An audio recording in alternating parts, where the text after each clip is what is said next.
बिस्मिल्लाहिर्रहमानिर्रहीम, अस्सलाम वालेकुम। आप सभी को खुशामदीद। मैं हूं सलमान मिर्जा और आप देख रहे हैं मेरा यूट्यूब चैनल और Facebook page sum up with Salman Mirza. हुजूर वाला, क्या हाल है, कैसे हैं आप लोग? मैं उम्मीद करता हूं, दुआ करता हूं आप जहां हो खैर वाफियत से हो, सेहतमंद हो, तंदुरुस्त हो। और ये वीडियो देखने के लिए आप सभी ने अपना कीमती वक्त निकाला है। हुजूर वाला, वीडियो के आगाज में तहे दिल से आप सभी का मैं शुक्रिया अदा करता हूं।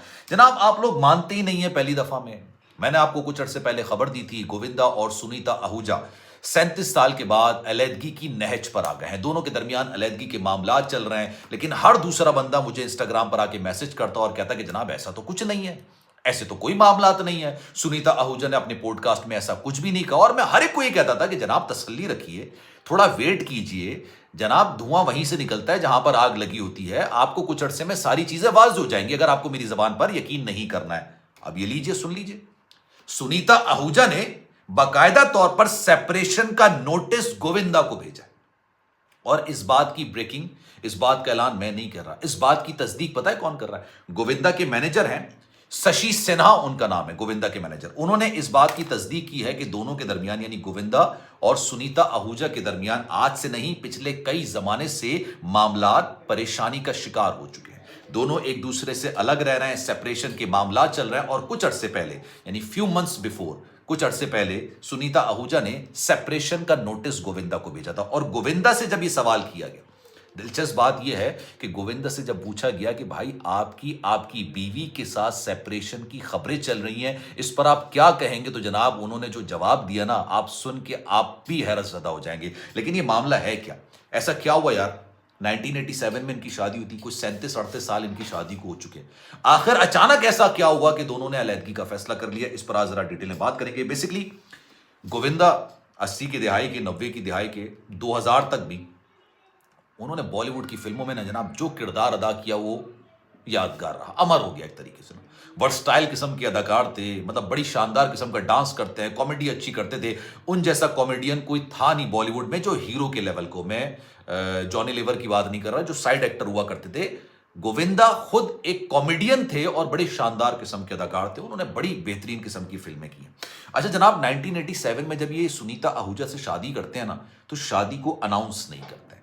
उस वक्त तक अनाउंस नहीं करते हैं जब तक इनके घर में पहली औलाद नहीं होती। उस जमाने में तसव्वुर किया जाता था कि अगर एक्टर शादीशुदा हो जाएगा, शादी कर लेगा, तो उसकी फैन फॉलोइंग कम हो जाएगी, इसलिए उन्होंने इस बात का ऐलान नहीं किया था। 2 बच्चे इनके, एक टीना है और एक यशवर्धन है।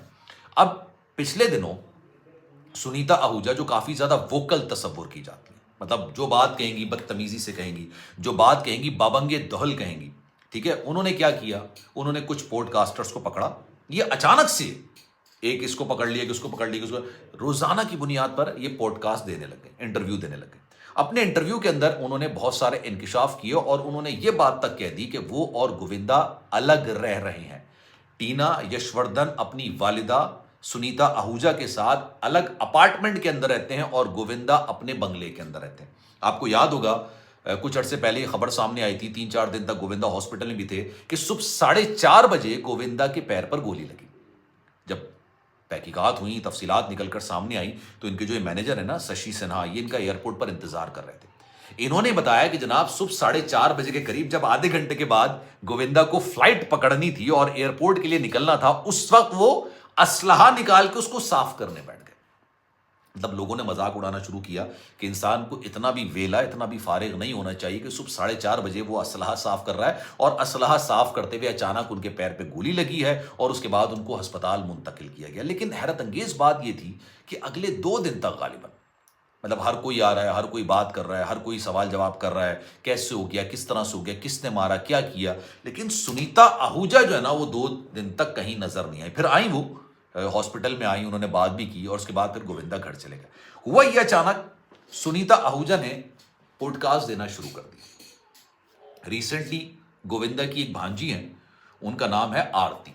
भांजी, आप रिलेशन चेक कर रहे हैं, गोविंदा की सगी भांजी हैं, उनकी ये आरती की शादी थी, भांजी की शादी। उस शादी के अंदर गोविंदा अकेले पहुंचे, वो अकेले गए, ना उनकी वाइफ उनके साथ, ना उनके बच्चे उनके साथ। उनके बच्चे, टीना भी नहीं उनके साथ, यशवर्धन भी उनके साथ, वो अकेले वहां पर पहुंच गए। उसी वक्त से ये शादी के तलाक की खबरें ना र्यूमर्स फैलना शुरू हो गई थी। अब आज भारत का हर रेप्यूटेड जो वेबसाइट है, चैनल्स की वेबसाइट होती है ना, उन्होंने ये बात लगाई हुई है कि सुनीता आहूजा ने बाकायदा सेपरेशन का नोटिस गोविंदा को भेज दिया। सुनीता आहूजा ने अपने पॉडकास्ट में ये तक बोल दिया था कि इस शख्स के साथ कोई रह नहीं सकता है।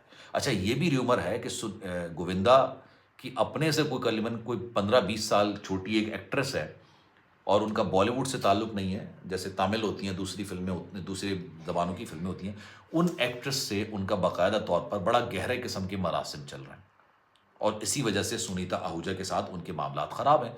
और सुनीता आहूजा को जब पता चला तो वो अपने बच्चों को लेके सामने फ्लैट में शिफ्ट हो गई और उसका उज़र उन्होंने ये दिया कि क्योंकि गोविंदा से प्रोड्यूसर्स मिलने के लिए आते हैं, डायरेक्टर्स मिलने के लिए आते हैं, इसलिए रात बेरात वो जागते रहते हैं, तो हम तो कम से कम गोविंदा के साथ नहीं रह सकते। यार, बंगला है वो, खोली नहीं है, ठीक है, झोपड़ी नहीं है कि एक ही कमरा हो, स्टूडियो अपार्टमेंट हो, जो आ रहा है वो सबको डिस्टर्ब कर रहा है। वो बंगला है भाई गोविंदा का, और उसमें से फिर सुनीता आहूजा अपने दोनों बच्चों को लेती हैं और सामने वो फ्लैट के अंदर जाके रहना शुरू कर देती हैं।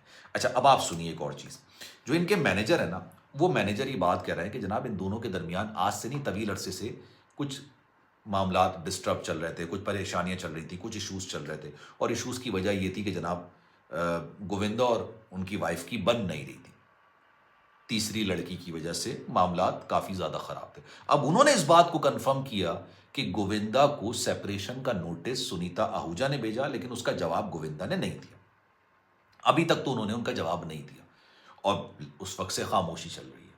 ये मामलात इतने आगे बढ़े और उसमें कह रहे हैं कि जनाब कुछ लोगों के बयानात, मीडिया पर आके बयानात देना, सुनीता आहूजा ने अपने पॉडकास्ट में बाकायदा तौर पर काम मांगना शुरू किया था बॉलीवुड के डायरेक्टर्स और प्रोड्यूसर्स से कि मैं भी फिल्मों में काम करना चाहती हूं, अगर मेरे लिए कोई रोल हो तो मुझे बताइएगा। अचानक से बात हुई। अच्छा, इसमें एक एलिमेंट और है, उसमें एक एलिमेंट ये है कि कुछ लोग ये बात कर रहे हैं। अच्छा, गोविंदा से क्या पूछा, हाँ ये मैं बात जहन से करना भूल गया था। गोविंदा से रिसेंटली पूछा गया कि भाई आपकी ये अलैदगी की खबरें चल रही हैं, इस पे आपकी राय क्या है, आपने क्या कहना है। अच्छा, गोविंदा अपनी फैमिली के बारे में काफ़ी ज़्यादा वोकल तसव्वुर किए जाते थे, दिल खोल के बात करते थे अपनी बेटी के बारे में, बेटे के बारे में, बीवी के बारे में, उनसे मोहब्बत के बारे में। कपिल शर्मा शो आप उठा के देख लें, दीगर और शोज़ उठा के देख लें। उन्होंने कहा मैं फ़िलहाल इन चीज़ों पे कमेंट नहीं करना चाहता, मेरी एक फ़िल्म आने वाली है, उस फ़िल्म की मैं तैयारी कर रहा हूँ। और यहाँ से ये सारी चीज़ें ट्रिगर होना शुरू हुई। अपनी भांजी की तकरीब में अकेले पहुंच गए, अकेले घर में रह रहे हैं, घर के अंदर। सुनीता आहूजा ने ये कहा था कि गोविंदा जैसे शख्स के साथ कोई रह नहीं पाता। उन्होंने अचानक ये बोल दिया था कि मैं होती ना तो सीने पे गोली मारती, मैं पैर पे गोली नहीं मारती। मतलब उन्होंने कई चीज़ों में इस तरह से बर्मली इस बात का इजहार किया। यार, मैं ऑनेस्टली गोविंदा का नो डाउट काफ़ी फ़ैन हूँ। एक ज़माने में उनकी फिल्में बड़ी हिट हुआ करती थी। गोविंदा के बारे में ना, ये चीज़ आपको शायद ना पता हो, गोविंदा अपने डांस की वजह से और कॉमेडी की वजह से तो मशहूर है, लेकिन वो शायद बॉलीवुड के वाहिद अदाकार हैं जिनके लिए 2-2, 3-3, 4-4 लाइंस के डायलॉग लिखे जाते थे और वो वन गो के अंदर वो डायलॉग्स बोलते थे। इसीलिए उनकी जितनी भी मूवीज़ का रीमेक किया जा रहा है और डेविड धवन के जो बेटे हैं वो उसको नहीं कर पा रहे। ठीक है, कूली नंबर 1 हो गए, दीगर चीज़ हो गए, वो नहीं, उसको वो गोविंदा का क्लास अलग था वो। लेकिन गोविंदा का डाउनफॉल उस वक्त से शुरू हुआ कि गोविंदा के बारे में कहा जाता है कि वो अपने काम से कभी टाइम को लेकर सिंसियर नहीं थे, सीरियस नहीं थे। एक ही वक्त में वो 4-4 फिल्मों को एक ही टाइम दिया करते थे शूटिंग का। एक जगह पहुंचेंगे ना, बाकी 3 तो इंतजार करते रह गए। और फिर कभी उन्होंने अपने आप को चेंज नहीं किया वक्त के साथ। वो उसी तरह आपने देखे, ना उनकी फिटनेस है, ना उनके कुछ और मामलात हैं। मतलब वो उन्होंने हीरो के रोल में ही अपने आप को देखा कि भाई मैं आऊँगा तो हीरो ही आऊँगा, अदरवाइज मैं नहीं आऊँ। अमिताभ बच्चन भी एक वक्त में आके हीरो आ रहे थे। उनकी जो सूर्यवंशम, क्या शानदार मूवी थी, लेकिन ऑब्वियसली यार नहीं चलेंगे वो ऐसा हीरो। उन्होंने बाप का किरदार करना शुरू कर दिया, उन्होंने दीगर किरदार करना शुरू कर दिया। मोहब्बतों में अमिताभ बच्चन आए थे और शाहरुख खान और अमिताभ बच्चन की लड़ाई भी हुई थी उस बात पे कि भाई अमिताभ बच्चन सुबह 9 बजे आ जाते थे, शाहरुख खान साहब 1 बजे आ रहे होते थे। तो उन्होंने कहा कि भाई ये क्या तमाशा है। शाहरुख खान को बोले आप जल्दी आया करें, तो उनको जवाब ये दिया कि ये मूवी शाहरुख खान के लिए बन रही है, आप हो ना हो इससे फ़र्क नहीं पड़ता। तो अमिताभ बच्चन जैसे अदाकार को जब ये अल्फाज सुनने को मिल जाएं तो सोचें फिर गोविंदा उनके आगे क्या चीज़ है। लेकिन खैर, ये एक बहुत हैरत अंगेज़ बड़ी खबर है। आने वाले वक्त में क्या होता है, लेट्स सी। लेकिन इस बारे में आपकी राय क्या है, मैं चाहूंगा कि कमेंट सेक्शन में आप सभी अपनी राय का इजहार जरूर कीजिएगा। सलमान मिर्जा को दीजिए इजाजत, जिंदगी रही, सेहत रही, आपकी दुआएं रही तो इंशाल्लाह आपसे फिर मुलाकात होगी। ख्याल रखिएगा अपना। अल्लाह हाफिज।